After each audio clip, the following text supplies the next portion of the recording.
وقت غرور کسی را پایمال میکنی، وقت بنای امیدی نفر را ویران میکنی و یا لحظه که شمعی امیدی کسی را خاموش میکنی، غرورش را میشکنی و حتی گوشهایت را محکم میکنی تا صدای شکستش را نشنوی و مهمتر از همه میدانی خدای وجود دارد اما بنده او را نادیده میگیری. تنها و تنها فقط میخواهم این را بدانم که رو سوی کدام آسمان دعا میکنی تا اینکه خوشبخت باشی.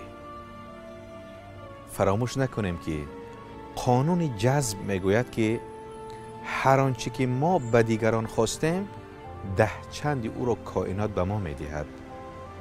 هر آنچه در صحرای و یا در زمینی این کائنات کاشتیم همان را درو خواهیم کرد. فکر نمی کنم سوال دشواری باشد. اگر سوال را فراموش کردید یک بار دیگر این نوار را تماشا کنید به این سوال پاسخ خواهید یافت. هر جایی باشید موفق و پیروز بمانید، با خیرت بمانید تا بهترین ها را بخواند.